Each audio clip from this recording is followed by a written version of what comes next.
Neste vídeo eu quero falar sobre os 7 hábitos das pessoas altamente eficazes. O primeiro hábito é: seja proativo.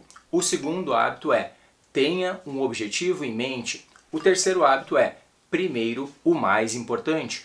O quarto hábito é: pense no ganha-ganha. O quinto hábito é: primeiro compreenda para depois ser compreendido. O sexto hábito é: crie sinergia. E o sétimo hábito é: afine o instrumento. Mas é claro que não basta saber quais são os hábitos, é importante colocar em prática na nossa vida, no nosso dia a dia. E é para isso que serve o livro. O livro é cheio de exemplos para que a gente possa visualizar com mais clareza quais situações nas quais a gente pode aplicar estes hábitos. Inclusive o prefácio do livro já começa com diversos exemplos.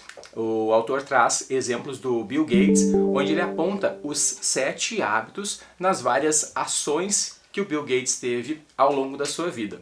E este livro foi escrito em 1989, mas ele ainda é atual hoje em dia. Inclusive, o conceito de sinergia que o autor Stephen R. Covey traz aqui, ele tem tudo a ver com uma das lições que o autor Yuval Noah Harari traz neste livro, que é bem atual, para os estudantes do futuro.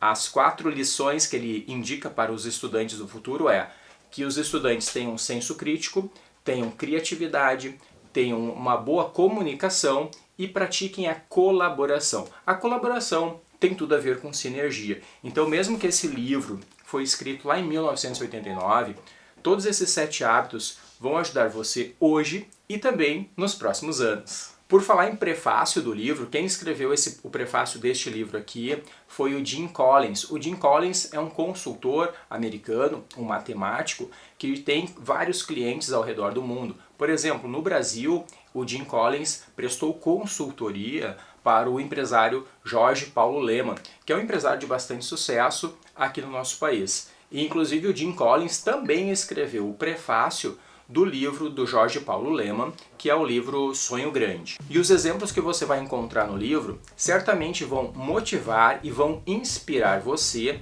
a colocá-los em prática, a ser uma pessoa mais eficaz.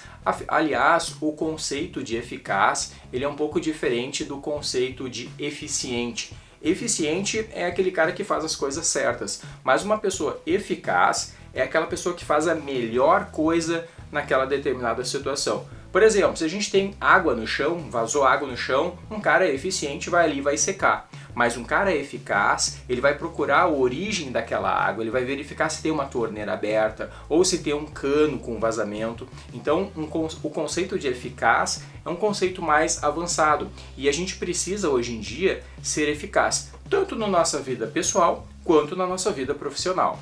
E uma coisa muito importante, não é certo que se você praticar estes 7 hábitos, você vai ser uma pessoa de sucesso.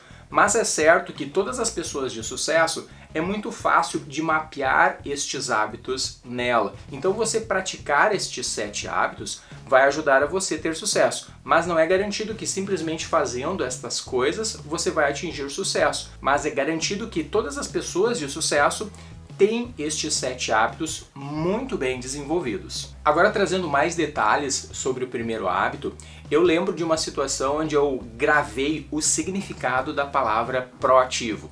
Muitas vezes, para explicar uma coisa, a gente explica os antônimos, né? Eu não sei exatamente se é o antônimo ou o contrário, mas o contrário ou o antônimo de proativo seria uma pessoa reativa. Uma pessoa reativa é uma pessoa que fica apenas reclamando, apenas falando e não toma a iniciativa de resolver as coisas. Eu, por exemplo, tinha uma posição muito reativa e um professor meu me disse assim: Marcelo, você precisa ser mais proativo. Certa vez eu enviei um e-mail para ele com apenas algumas perguntas e ele disse: Marcelo, este e-mail não é um e-mail de um aluno proativo. Um aluno proativo tem que enviar as perguntas, pode enviar perguntas, mas tem que dizer o que já fez para resolver aquele problema. Não basta apenas ficar perguntando e falar dos problemas que está enfrentando. É necessário você enviar o e-mail e dizer quais são os problemas que você já enfrentou e o que você fez para resolver.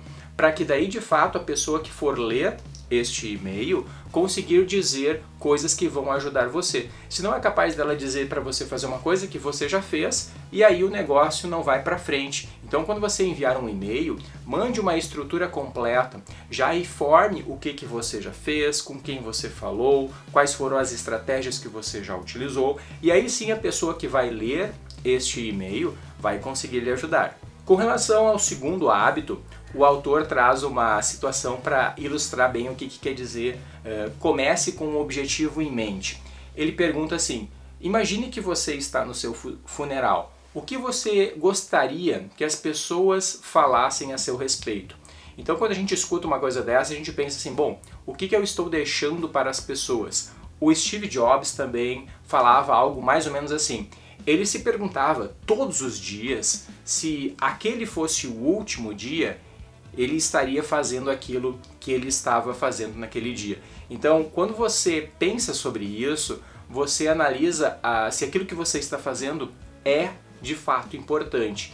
Se aquilo não é importante, se você tivesse o último dia aqui na Terra, o que você estaria fazendo hoje? Quais são as coisas importantes para você? Quais são os seus objetivos? Isso certamente vai motivar e vai fazer com que você valorize cada segundo do seu dia. E com relação ao terceiro hábito, que é primeiro o mais importante, quando a gente faz uma coisa que dá resultado, uma coisa que é importante, a gente fica satisfeito, a gente fica motivado. Então quando a gente faz alguma coisa importante e consegue concluir ela, a gente sente mais força para fazer as outras coisas. E também quando a gente faz o mais importante primeiro, sobra tempo para a gente fazer as coisas que a gente quer. Agora, se a gente faz o contrário, aí é complicado. Se, por exemplo, primeiro a gente quiser descansar para depois fazer as nossas coisas, pode ser que não sobre tempo para fazer as nossas coisas. Então, quando ele fala primeiro o mais importante, significa que a gente não deve gastar nosso tempo e nossa energia assistindo séries, jogando jogos online ou nas redes sociais. A gente deve fazer primeiro aquilo que é importante e depois sim ter um lazer, ter um descanso. Mas primeiro devemos fazer aquilo que é importante, aquelas coisas que fazem parte das etapas para que a gente consiga atingir os nossos objetivos. E com relação ao quarto hábito, eu tenho uma situação do meu avô que quando ele vendia picolé, ele tinha diversos carrinhos e os vendedores de picolé pegavam o carrinho e saía vendendo o picolé. E eu lembro até hoje que ele falou que ele ganhava alguns centavos ali. Por exemplo, o picolé custava R$1, o vendedor vendia a R$1,50 e o meu avô ganhava 10 centavos por picolé. E eu fiquei pensando assim, mas não deveria ser dividido? O vô não deveria ganhar mais porque o vô fez o picolé? Mas na verdade não. Na verdade o meu avô tinha vários vendedores. Então cada vendedor negociava com o meu avô, mas saía ganhando mais do que ele. Então isso também era para motivar os outros vendedores e eles trabalharem mais empenhados. Então a gente não pode querer só a gente ganhar, a gente tem que dividir para que as outras pessoas se motivem também e tenham a percepção que saíram ganhando. Assim elas vão também se motivar e todos vão sair com melhores resultados. Com relação ao quinto hábito, que é primeiro compreender para depois ser compreendido, eu uso muito esse hábito quando eu vou ensinar os meus alunos. Os alunos de hoje têm muitas habilidades que eu não tinha na época que eu tinha a idade deles. Eles têm uma velocidade muito grande para aprender algumas coisas e outras não. Mas eu não posso querer que eles aprendam da mesma forma que eu, porque hoje as tecnologias que a gente utiliza e os conteúdos que a gente ensina são muito diferentes dos conteúdos do meu tempo. Então hoje as habilidades das pessoas, dos alunos, são diferentes das habilidades do meu tempo de aluno. Então cada pessoa tem as suas habilidades e a gente deve aproveitar e maximizar as habilidades que cada um tem. E com relação ao sexto hábito, que é a sinergia, a gente vê isso em todas as empresas. Uma pessoa que tem uma característica mais introvertida, ela tem mais facilidade de concentração e ela não tem muita facilidade de comunicação. Então a gente junta pessoas com perfis diferentes para conseguir um melhor resultado. Uma pessoa que é introvertida, ela não vai ter o mesmo desempenho de um extrovertido fazendo divulgação de produtos, por exemplo. Então a gente costuma juntar perfis diferentes, né? Por exemplo, pessoas introvertidas têm mais habilidades com trabalhos burocráticos e trabalhos técnicos. E pessoas extrovertidas têm mais habilidade de comunicação e de vender produtos. E isso reflete no rendimento das pessoas. Uma pessoa introvertida até consegue se comunicar e vender produtos, só que ela gasta, por natureza psicológica, ela gasta muito mais energia do que um extrovertido. E o contrário é verdadeiro também. Um extrovertido gasta muito mais energia para fazer um trabalho burocrático que exige mais concentração. Então a sinergia é juntar esses diferentes perfis para cada tipo de atividade, para que o resultado seja muito mais positivo. E com relação ao sétimo hábito, que é afine o instrumento, isso é muito verdade, né? Era muito verdade em 1989 e é muito verdade hoje em dia. Afinal de contas, as tecnologias estão mudando cada vez mais rápido. Então é necessário que a gente reaprenda coisas que a gente aprendeu há um tempo atrás e porventura esqueceu, e também é necessário a gente ficar aprendendo as coisas que vão surgindo, porque senão os profissionais que entram no mercado hoje já entram com muito mais conhecimento